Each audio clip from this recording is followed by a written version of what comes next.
அருமையானவர்களே, எப்படி இருக்கீங்க? சந்தோஷமாக இருக்கீங்களா? நிச்சயமாகவே நீங்கள் சந்தோஷமாக, மகிழ்ச்சியாக, ஆசீர்வாதமாக இருக்க வேண்டும் என்று சொல்லி ஆண்டவருக்குள்ளே உங்களை வாழ்த்துகின்றேன். ஆண்டவர் உங்களை ஆசீர்வதித்து வழி நடத்த உண்மையுள்ளவராய் இருக்கிறார். தொடர்ந்து இந்த காலையில் கர்த்தருடன் என்கிறதான நிகழ்ச்சியை ஒவ்வொரு நாளும் நான் சொல்லி கொண்டிருக்கிறேன். மறுபடியும் ஏன் சொல்கிறேன்னு சொன்னால், மறந்துடாதீங்க. இந்த சின்ன ஊழியத்தை நீங்கள் செய்யுங்க. ஆண்டவர் உங்கள் மூலமாக அநேகரை ஆசீர்வதிப்பாராக.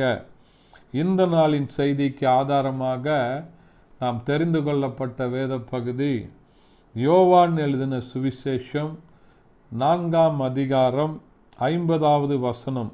இப்படியாய் சொல்கிறது: உன் குமாரன் பிழைத்திருக்கிறான் என்று இயேசு தன்னுடனே கூட சொன்ன மணி நேரம் இதுவே என்று தகப்பன் அறிந்து அவனும் அவன் வீட்டார் அனைவரும் விசுவாசித்தார்கள். இங்க இயேசு கிறிஸ்து கலிலேயாவிலே கானா ஊருக்கு மறுபடியுமாக வருகிறார் என்று கேள்விப்பட்டவுடனே இயேசுவினிடத்தில் ராஜாவின் புத்திரரில் ஒரு மனிதன், ராஜ்ய குடும்பத்தை சேர்ந்த ஒரு மனுஷன் போய், ஆண்டவரே, என் மகன் வியாதியாக இருக்கிறான், மரணத்திற்கு ஏதுவாக இருக்கிறான், நீங்கள் எங்கள் வீட்டுக்கு வந்து ஜெபம் பண்ணுங்க அப்படின்னு சொல்லி அவரிடத்தில் கேட்குறான். ஏன்னு சொன்னால், இயேசு கிறிஸ்து கானா ஊரிலே கல்யாண வீட்டிலே அற்புதத்தை செய்தார்.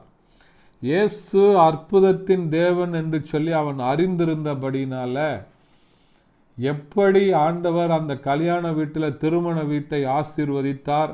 வெறும் தண்ணியை ஊற்றின போது அது நல்ல சுவையான திராட்சை ரசமாக மாறி இருந்தது.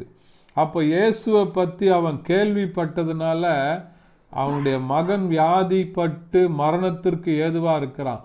அங்கே போய் கேட்கும்போது இயேசு சொல்கிறாரு, நீ போ, உன் பையன் பிழைத்திருக்கிறான், உன் பையனுடைய மகனுடைய வியாதி நீங்கினதுன்னு சொல்கிறான். உடனே அவன் ஆண்டவுடைய வார்த்தையை விசுவாசித்து அவன் தன்னுடைய வீட்டிற்கு போகிறான். அங்கே போகும்போது இயேசு எந்த நேரத்தில் அவனுக்கு அந்த வார்த்தையை சொன்னாரோ அதே நேரம் அவங்க பையன் சுகம் அடைந்தான் என்று சொல்லி கேள்விப்பட்ட போது அவனும் அவனுடைய குடும்பத்தாரும் இயேசுவை விசுவாசித்தார்கள் என்று சொல்லி பார்க்கிறோம். இன்றைக்கும் இயேசு உங்களுடைய வாழ்க்கையில் ஒரு அற்புதத்தை செய்து உங்களுடைய விசுவாசத்தை வர்த்திக்க பண்ணுகிறவராயிருக்கிறார். உங்களுடைய வாழ்க்கையில் இருக்கிற பலவீனங்களை மாற்றுவதற்கு உண்மையுள்ளவராயிருக்கிறார். நீங்கள் ஆண்டவரை விசுவாசிக்கணும், இந்த வசனங்களெல்லாம் விசுவாசிக்கணும். ஆண்டவரால் செய்ய முடியாத அற்புதமான காரியம், அதிசயமான காரியம் ஒன்றும் இல்லைன்னு சொல்லி உங்கள் இருதயத்தில் நீங்கள் விசுவாசித்து தேவ சமூகத்தில் போய் விசுவாசத்தோடு கூட ஜெபிக்கும்போது ஆண்டவர் அந்த குடும்பத்திற்கு அற்புதத்தை செய்தவர். இன்றைக்கு உங்களுக்கும் ஒரு அற்புதத்தை செய்து உங்களை ஆசீர்வதித்து மகிழ பண்ண உண்மையுள்ளவராக இருக்கிறார். ஆகினால ஆண்டவர் நோக்கி ஜெபம் பண்ணுங்க, ஆண்டவர் பெரிய காரியத்தை செய்வார். ஜெபிக்கலாமா? பரிசுத்த பிதாவே, உம்மை துதிக்கிறோம், உம்மை ஸ்தோத்தரிக்கிறோம். இந்த நாளில் கேட்ட வசனத்தின்படி ஆண்டவரே, அவனுடைய குடும்பத்தாரும் விசுவாசித்தார்கள்.